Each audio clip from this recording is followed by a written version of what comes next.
Hey, good afternoon, everybody, and welcome to episode, I don't know what this is, episode 64, I think, of Fundraising BIDness Talk. I'm Patrick Cyber. I'm the owner and lead auctioneer at G Events LLC, based in beautiful Beaverton, Oregon, and so happy to have you join us today.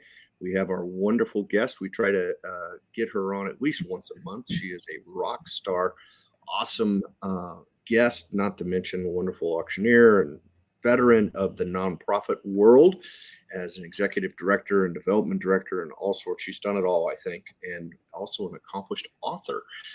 Please welcome back to the program, if you would, the amazing Dee Dee Kiesow. Dee Dee, what is going on? Thanks, Patrick. Hello.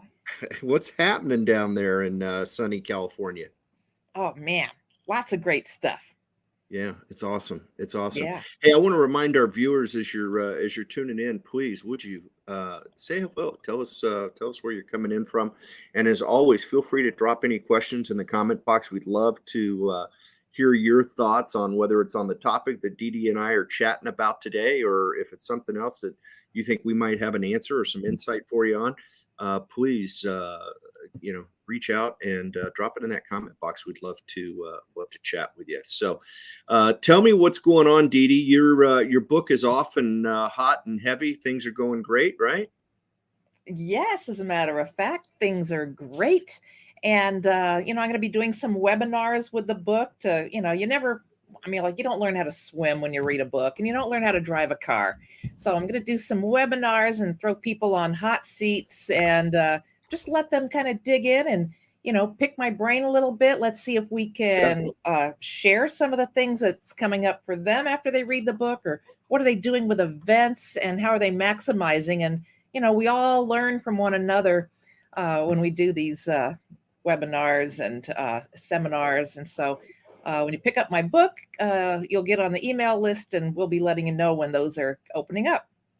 Well, isn't it great to I think that's one of the things that came out of COVID that's been fantastic, right? Is these new mechanisms we have for sharing information, learning from others, is the webinars and things. And you've got one coming up with our friends at Octria.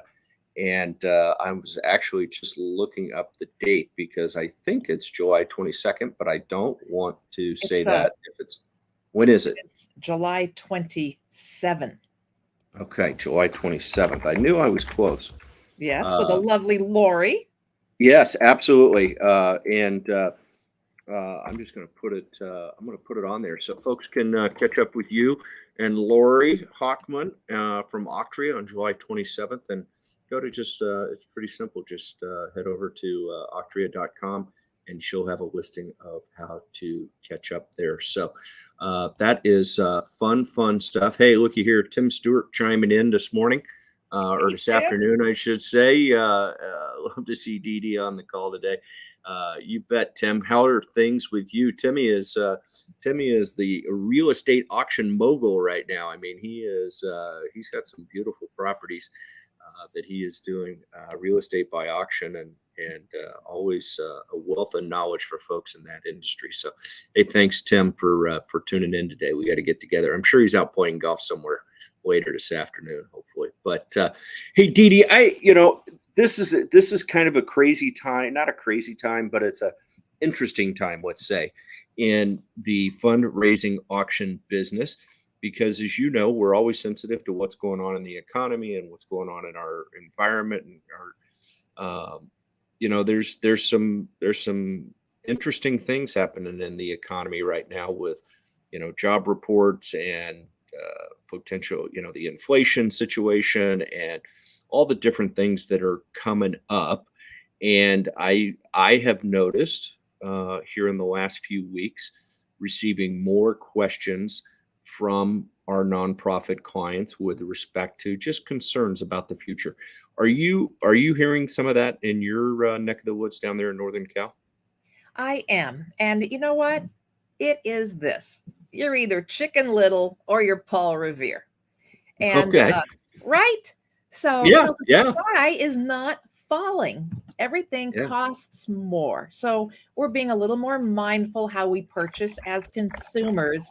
But Jobs are at an all-time low. There's a huge need for jobs.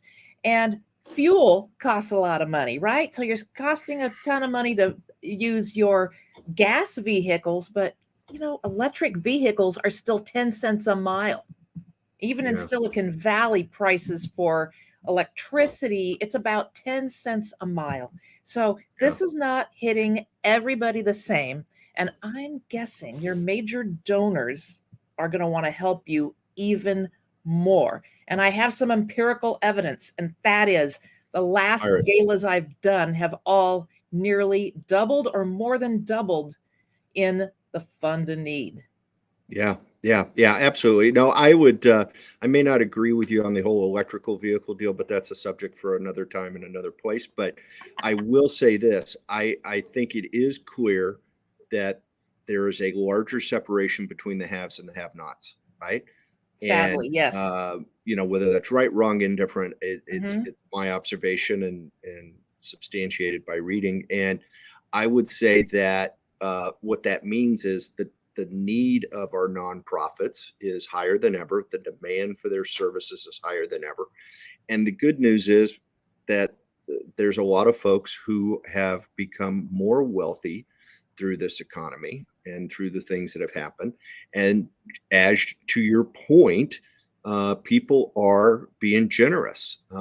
We saw similar results here in the Pacific Northwest during the spring season and had quite a few, if not all, I think, organizations do better than they had done previously, regardless of format, which is interesting to me because, as we've talked about, there are different formats that we use today than we did 2 years ago.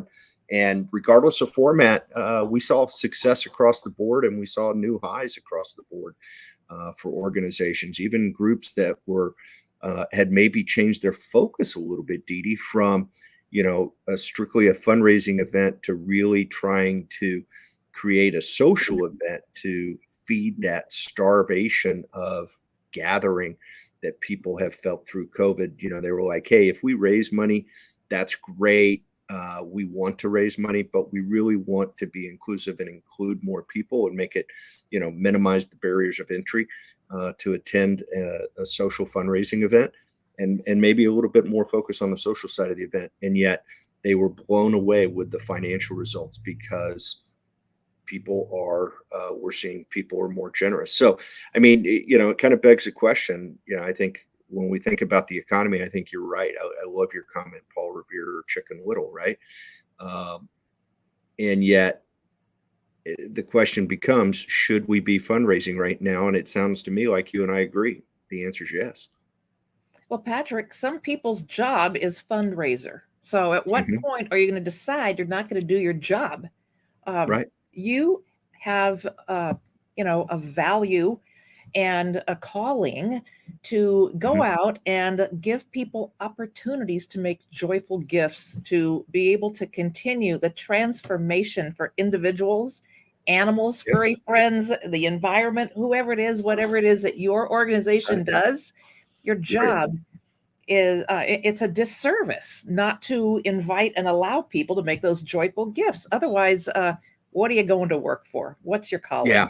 Yeah, absolutely. It's let's see, it looks like our buddy Freddie has tuned in today. Hey, So Freddie. hey Freddie, what's up, buddy? Type it in. You're not gonna hide in the in fact, Freddie, I'd love to bring you in and hear your thoughts, but uh it's a you're exactly right. I think the biggest mistake is not asking, right? I don't think in this environment that anybody, you know, everybody's situation is different, right, Dee Dee? I mean, you can't assume if as we say, what does assume mean? It makes an ass out of you and me, right? Oh yeah. And uh, I think it's really um, at the end of the day, the nonprofits need the resources, right? And so I think sometimes in our world where we're working with a volunteer committee or something along those lines, it can be challenging for those volunteers because I think sometimes they get confused and they think they're asking for themselves, right? and themselves personally as opposed for that organization. And if they'll keep the mission and the needs of that organization at the front, it becomes easier to ask, right? And it makes it, if somebody has to say no, they have to say no. I think, something I've noticed through COVID is people are a lot more comfortable saying no when they have to than maybe they were previously. Do you see the same thing? I actually do. And you know what? It Yeah. kind of boils down to this, I hope I get this right. So you imagine there's a bricklayer, and this is to all of Right. our fundraisers out there, right? So you walk up and you see a guy laying bricks and you say, "What are you doing?" He goes, "Oh, I'm laying bricks here." Interesting. So you come back a little bit later and somebody else is working on this project and you say, "What are you doing?" And they said, "Oh, I'm building a church, laying these bricks to build a church." And that third person, you noticed, you go ask them, what are they doing? And they said, "I am building a place to bring people closer to God." And now that is the mission driven. No matter what your job is at your nonprofit organization, what you really do is the transformation. It's the final product. So, I'm not just answering phones and I'm not Mhm. just raising money to raise money, but we're all Right. coming together for that transformation. So you must see this as your special calling. It's your Yes. calling. There's this intrinsic reason that you do this, and it's in your heart. And if it's not, then maybe you're in the wrong job. Yeah, yeah, absolutely. Yeah. Well, and I you make some brilliant points there. I love that analogy because of her story because it's so true. And I think so many of our nonprofits that we work with, um, I wish all their committees could hear what you just said, right? And I'm gonna, if you're with your permission, I'm gonna borrow that story, right? Because it's it is compelling and it is so much. I've seen the shift, right? It used to be, hey, help me out and support the cause that I feel important, is important, right? And now it's like you need to explain what that organization does and the impact they're having on our community. I often say everybody wants to support charity until you tell them which one, right? But if you but if you can explain and you can share with the impact that that organization is having, I think you have a much better chance, right? So, and there's a couple of ways for people to get involved and to support, right? There's the traditional buy a ticket and show up concept, but there's also, let's talk a little bit about strategic partnerships, and I know you have some strong thoughts on that. Share a little bit about strategic partnerships, if you would, Dee Dee. So here's what I just love about strategic partnerships. As a matter of fact, well, I haven't told you this, Patrick, but I'm actually an interim executive director for a nonprofit right Yeah, now. yeah. No, you mentioned it to me the other day. Oh, Yeah, I'm so excited. But the yeah, reason that's I'm really awesome. excited is, with my mentoring and helping nonprofits and doing the auctions, it's very different than being able to like close a deal and bring somebody in as a strategic partner. So many years ago, I mean, I've always tried to find, no matter what fundraiser I was in charge of, but who would be the most ideal company to stand beside us, and our ideal clients are going to be their ideal clients as well. So there's crossover. So it's looking at your archetype of your ideal donor and who are they? What's their genotype that would be ideal for what buyer in the commercial market? So we have buyers and donors, and we all do both, right? Right, So absolutely. here's an example. So years ago, I was president of the Booster Club, and we just needed like 50 grand a year, but I really wanted to raise 300 a year and get us to $1 million Absolutely. Well, in why 6. wouldn't you, for goodness gracious? Yeah. Right. So we did. And so our first gala, I thought, you know what? I need a little bit of a hook and I need to get dads there. So let's make it a tequila tasting. Right. I And like it. oh boy, everybody else did too.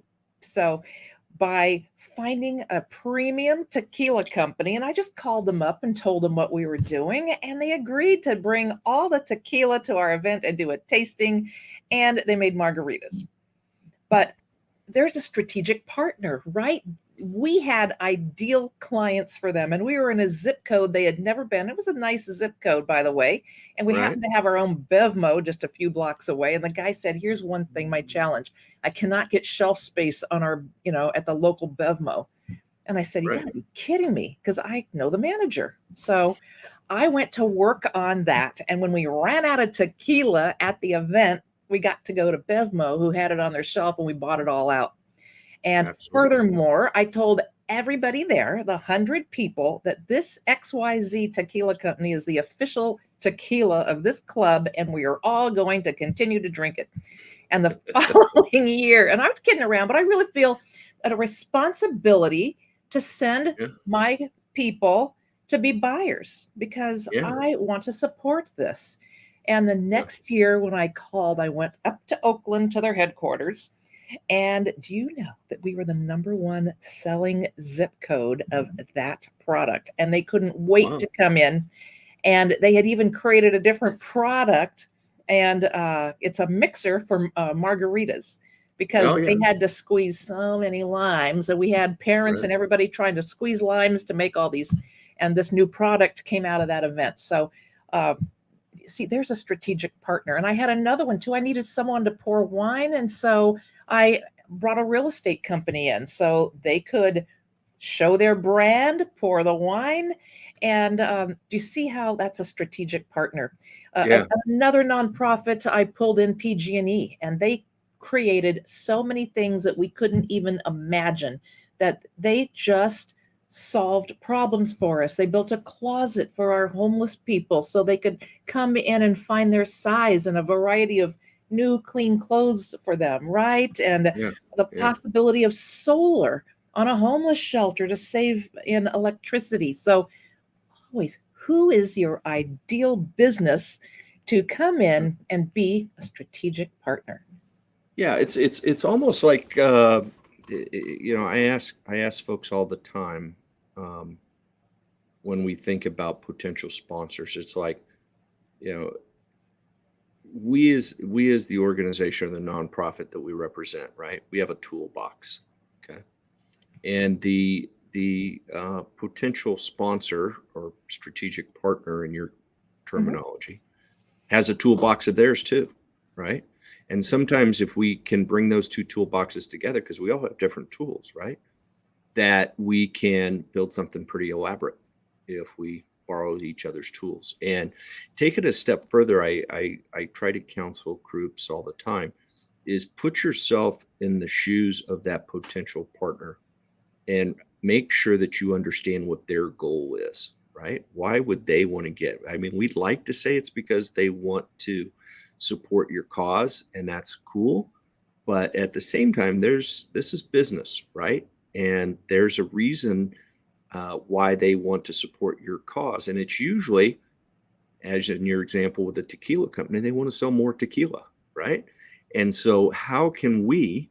I think that's where we, as organizers and helpers, consultants to our nonprofit organizations, can really help those organizations understand what is that person trying to accomplish, and how can we do it through their event or their organization, right?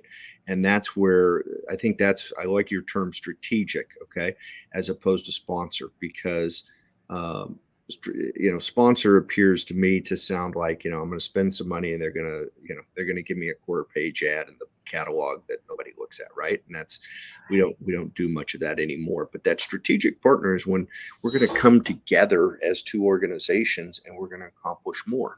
And if you Well, don't understand what their goals are, you can't help them do that. exactly. And as a nonprofit executive director, I want to make sure that they're winning when they partner with us. It's not about what can you give me.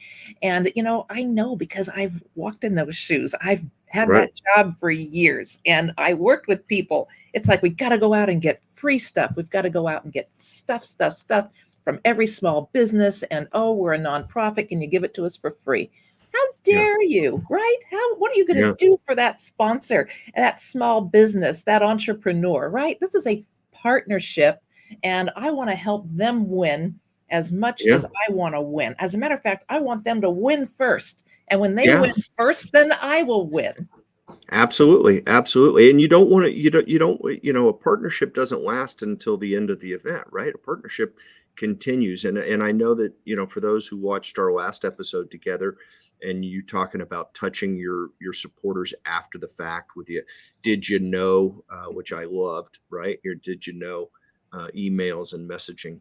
But you, it is difficult to find new ones, right? So take care of the ones that you have, those partners, and make sure. And the best way to do that is make sure that they benefited from their involvement with you in what their goals were, not necessarily what your goals for them was, right? So, and I was in this conversation yesterday with a group, and he was expressing to me that his procurement committee, and I'm sure you've heard this story before, the procurement committee was very uncomfortable right now going out and asking businesses for donations, right?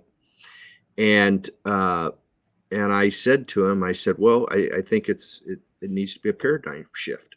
And he was like, give me an example. And I said, well, first of all, if you understand what that organization you're asking for their donation to put in your auction is, then you might have more success, right? And he was like, what do you mean? And I said, well, take in mind, who are they challenged with? He said, well, like restaurants. They don't feel comfortable going to restaurants because restaurants have had a tough time. And I said, well, let me ask you this. What do restaurants need right now? They need customers, right? And so if they can provide a gift card to your organization or a hosted dinner or host some type of opportunity at their restaurant, then they are exposing themselves to potentially new customers. And we also know that those new customers they tend to spend more than whatever the gift certificate is. That's just historical data, right?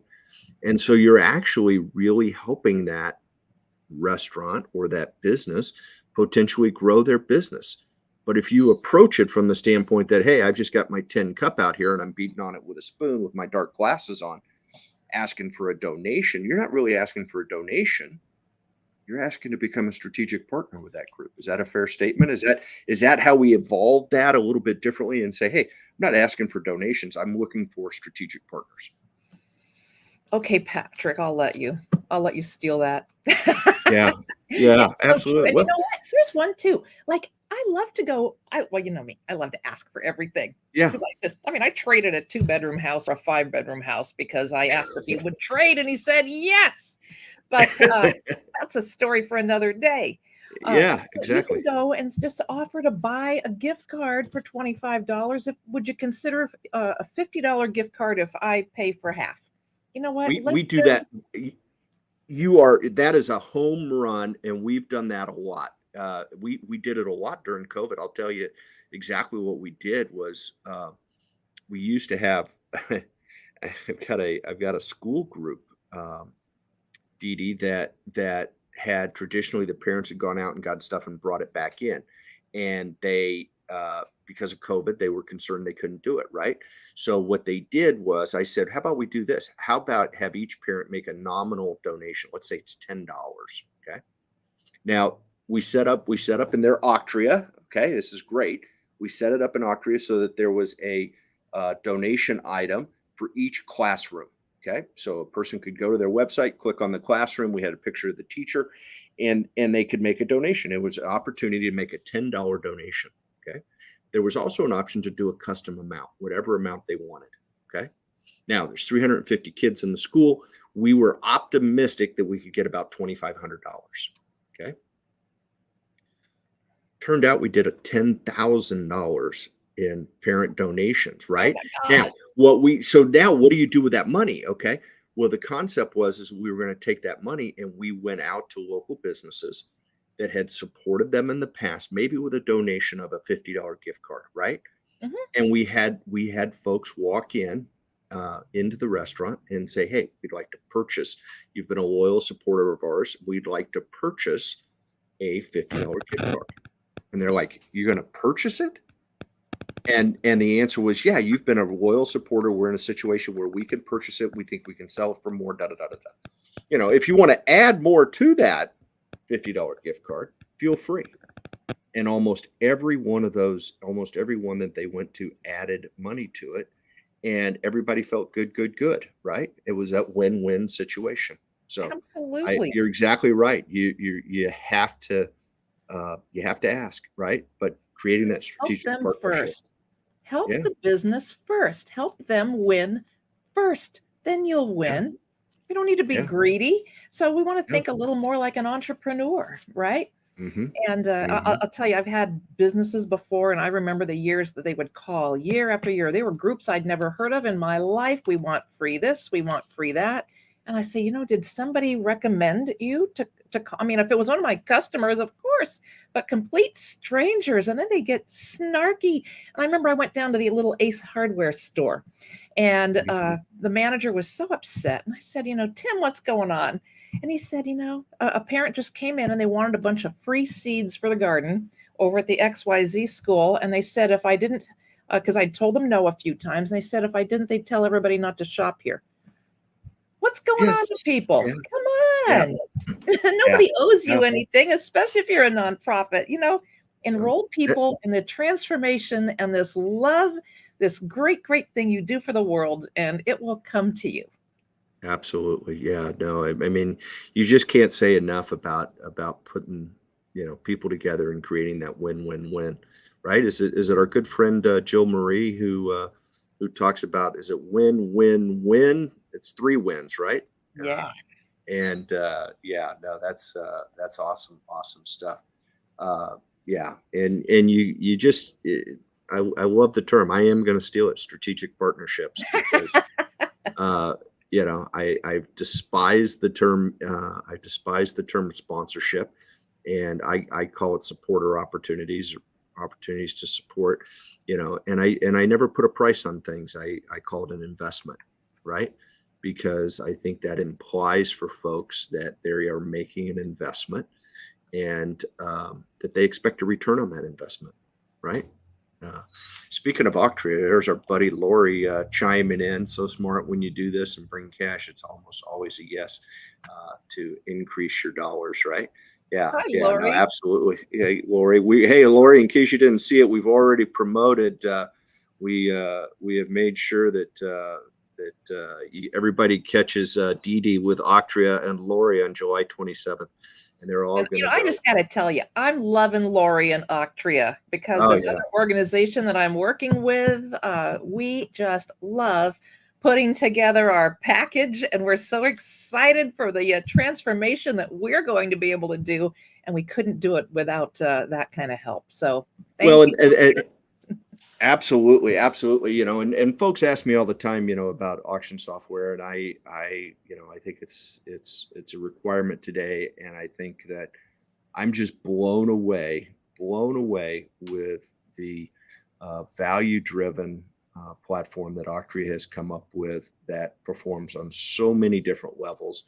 The customization, the ability to work, and if you've got a question or you're not sure how to do something, I mean, Lori and her webinars, and Lori and all the documentation that's available.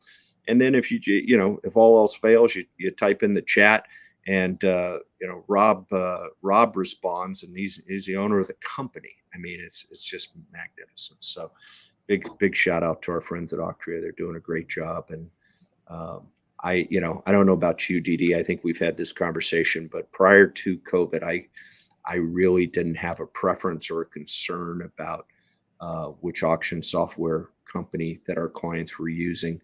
And today, after the last 2 years, I've actually considered putting it in my contract that to be their auctioneer, that if they want to maximize their opportunity, they ought to be with Octria, just because the flexibility and the adaptability to specific situations, or to be able to maximize the opportunities, I think is only possible that I can see on Octria. And there's some other great platforms, and I'm not familiar with them all, but for my groups, I'm huge fan. So, Well, you know what I'm it glad helps you. us do?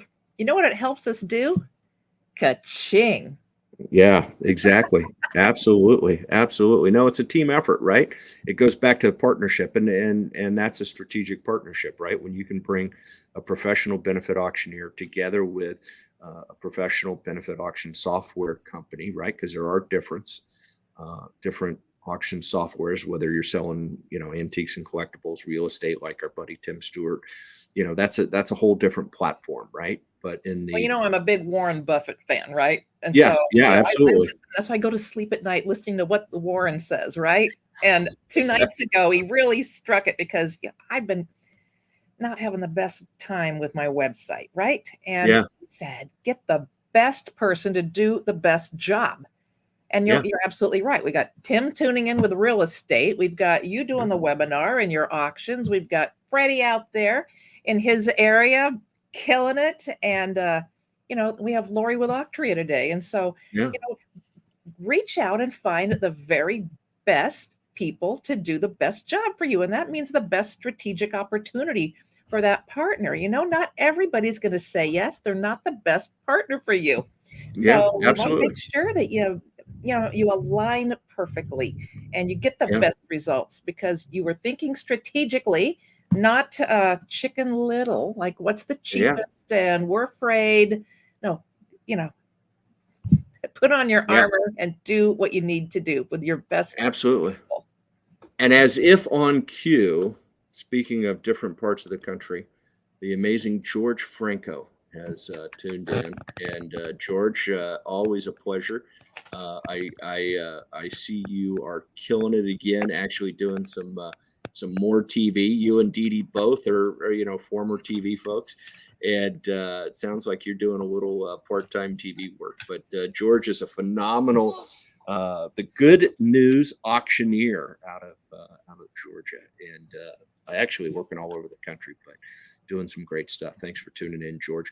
And the last thing, I had a conversation here a couple of weeks ago with AJ Steinberg from Queen Bee Fundraising, and we were talking about the value of professionals.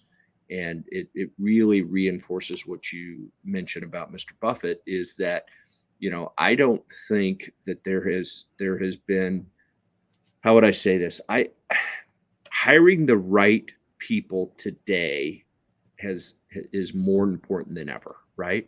Having the professionals, our industry in the fundraising auction industry, fundraising golf tournaments, fundraising whatever, has changed so dramatically over the last couple of years.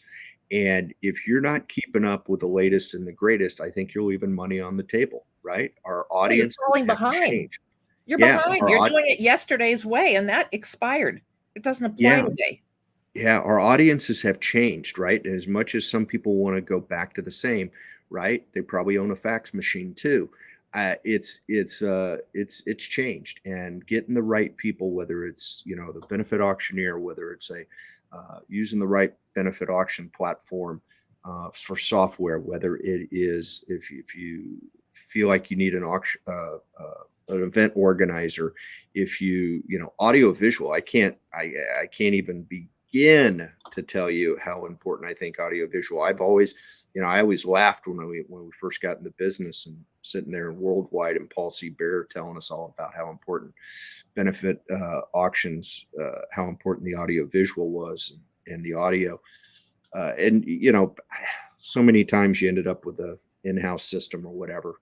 Today, wow, that would be a total killer of the event to have bad audio and visual, because who knows, we might be live streaming, we want the video to share with the audience after the fact, whatever it is, right?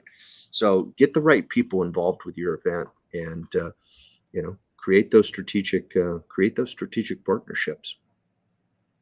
Dee Dee, how much fun do we have? I love getting together with you at least once a month. I know we've got you booked a couple of months out in advance. And before we go, tell me again about the book and how it's doing and how people can get a copy.